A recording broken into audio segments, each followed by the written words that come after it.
Welcome to the Weekly Firecast, covering the world of hot sauce, spicy food, and barbecue. In this special edition, Scott answers 10 of your probing questions. So sit back, relax, and savor the burn. Welcome to this edition of the Weekly Firecast. This latest one here is a special edition. I'm coming at you from the webcam. Usually I have, my HD cam on, not today, but I'm going to be answering a few questions that I've been getting from a lot of you over the past months and years. Sort of a frequently asked question, so to speak. I anticipate that there will be a sequel or two to this, as I probably won't be able to answer everything within 10 minutes. But let me just say, I love hearing from everybody, whether it's, an email, a message on Facebook, a wall posting on Facebook, whatever the medium may be. I love to hear your questions and comments and constructive criticism that you may have. So without further ado, let's get to the questions. Yes, I have. The results are very, very terrible. It basically turned out to be a big vinegary mush. The taste just wasn't there. I figured I'd let all the sauce manufacturers out there, since they're the experts, they do such an incredible job, I'll let them take care of the hot sauces. Let me just add that I have created my own sauces, especially the pico de gallo, aka bird's beak or rooster's beak, and it has turned out very, very well. I'm not a huge fan. Let me reiterate that. I don't buy a lot of fresh salsas in grocery stores like that. It's usually the jarred salsas. Of course, you know that they're cooked, so that's a whole completely different ball game when it comes to fresh salsas. And I do love to make my fresh pico de gallo. I think it's very good. I love to eat it. I love to make it, and everyone I've made it for has complimented on it. So I'll just stick to making that instead of hot sauces. No, I haven't. I read George Henschler's book, Starting a Fire. So I basically have all the tools at my disposal, everything I need. I just don't want to get into that every weekend kind of world of competitive barbecue. I love to cook, I love to smoke, especially making ribs and pork shoulders and chicken and whatnot. But no, I've never had a desire to get into competition barbecue at all. 5 years from now, who knows? But for now, I'm content staying at home and saving my money, by the way, because everyone has told me it's very costly unless you win week in and week out. But no desire. Oh, that's a loaded question right there. As a matter of fact, I have a future Firecast coming up really soon. So if you're watching this probably the latter half of 2011 or any time in the future from that point, there will be my top 10 favorite sauces of all time. Right now, just too long to get into. But yeah, look for that video soon, or look for that video on scottrobertsweb.com if you're watching this a few months from when I record this video right here. Oh, chili head. I've long considered myself to be a chili head. I never really knew the term until sometime in the 2000s. As a teenager, I used to love hot wings. My mom would buy me a jar of pickled jalapenos. I could just eat half the jar, without getting a drink or anything. It was hot to me back then. I would say my quest for fire kind of began as a teenager, and as someone in their 20s, I would look for hotter and hotter sauces. And my now ex-wife and I would just go around to different restaurants, go around to different stores, just looking for the hottest sauce available. And it wasn't until 2004 when some coworkers and I went to a hot sauce store in St. Louis Union Station, which is a shopping mall now. There was a store called Pepper Pete's. He gave us a little sample of Blair's Megadeth. I believe it was on a little tasting spoon. Man, it lit me up something fierce. But you know what? I was totally addicted to it. I love the endorphin rush. And for an extract sauce, I actually kind of like the taste a little bit, even though I don't like extract sauces at all now. From that point on, I was just head over heels in love with hot sauces and just getting the biggest burn I was able to. I guess since 2004, probably a few years after that, I started getting more into flavors instead of just the hottest extract heat.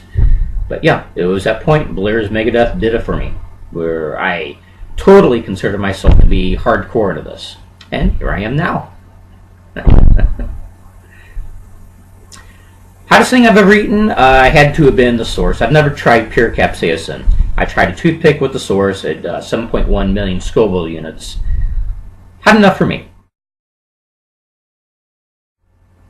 The hardest part about writing the review, there's a few things that come to mind that are difficult. One is just I get so many product submissions for a review. Seasonings and barbecue sauces and hot sauces and whatnot. One thing is trying to find something to cook them with, trying to find the right dish that will do them justice.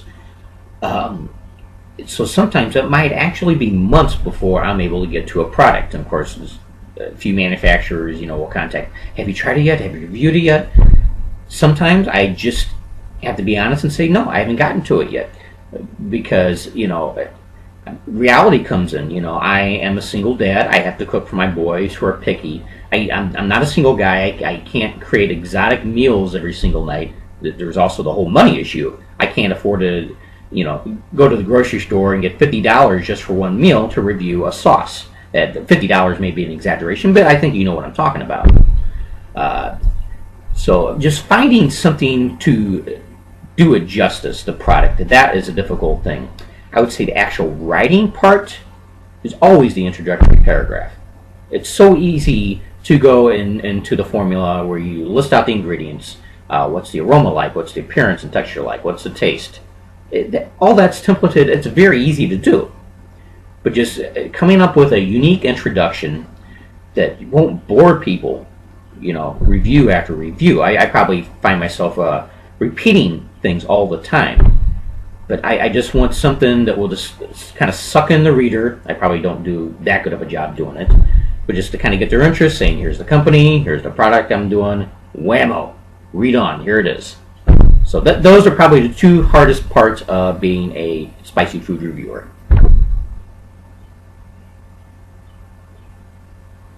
As a matter of fact, I have. People ask me that all the time, especially those who still think that the buchaloki or the ghost chili is the hottest pepper in the world. And yeah, I've grown them for a couple years now.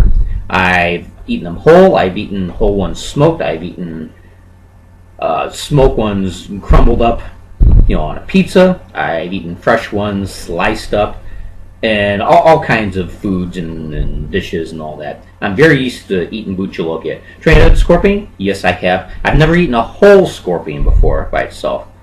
I've eaten a whole scorpion within a period of 5 minutes, slice it up, eating little pieces at a time. It was pretty freaking hot, as you can imagine.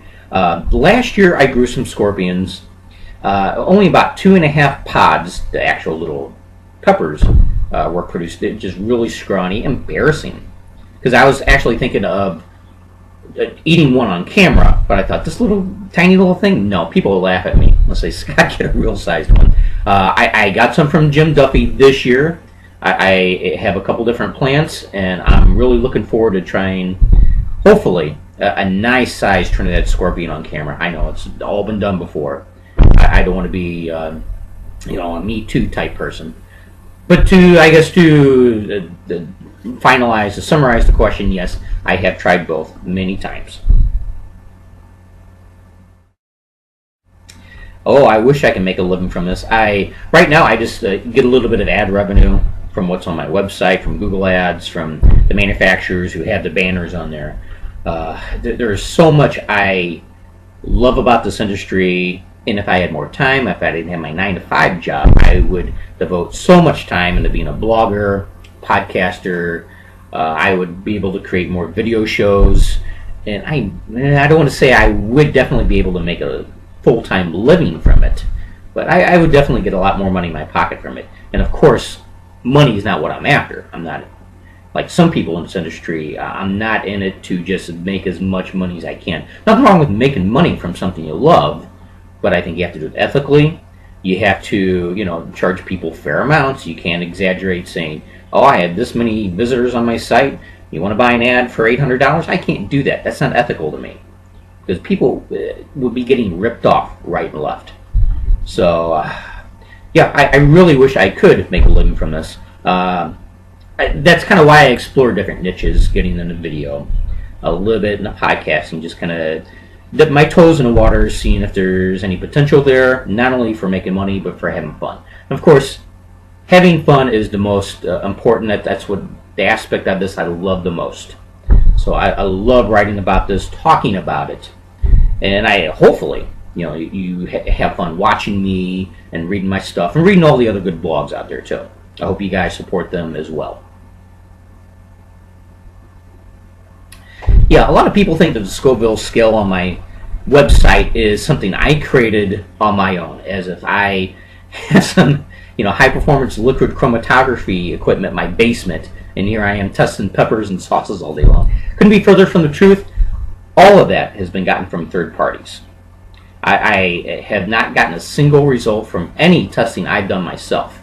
One thing, the equipment to test that on would just be too costly. I wouldn't know where to put it. I wouldn't even know how to run it properly without training. So if people ask me all the time, well, why don't you include this sauce or put that sauce up there? I have no idea. It's up to the manufacturer to do the Scoville, the HPLC testing themselves. And a lot of times, as a lot of people will admit to you, it's not always reliable. There have been horror stories where a sauce manufacturer will submit 2 bottles of something, exact same sauce, but it's unlabeled. Or of course they could, label one A, one B, but in reality the same sauce is in each bottle, and they've submitted it to have chromatography testing done on it. One might say 60,000 Scoville units, and the other 600,000 Scoville units. That just shows you how unreliable a lot of this is, especially when it comes to liquids and hot sauces. That type of testing was made specifically for chili peppers, and you can get more accurate readings on those when you use the whole pepper itself. Sauces, though, pretty unreliable. But back to the question, I can't and I don't do any of the testing myself, so please stop asking me, what's the Scoville rating on this sauce? How come you don't have it up there? I don't know. It's up to the manufacturer. It's up to other people to submit those numbers to me. Thanks for watching a special edition of the Weekly Firecast. If you're watching this video on another website, be sure to hop over to scottrobertsweb.com, my blog, where I present lots of product reviews, news about spicy foods, and interviews with industry professionals. And if you're on the social networks, Twitter, follow me at twitter.com/scottroberts, or you can befriend me at facebook.com/scottroberts. Thanks for watching, and until next time, keep it burning.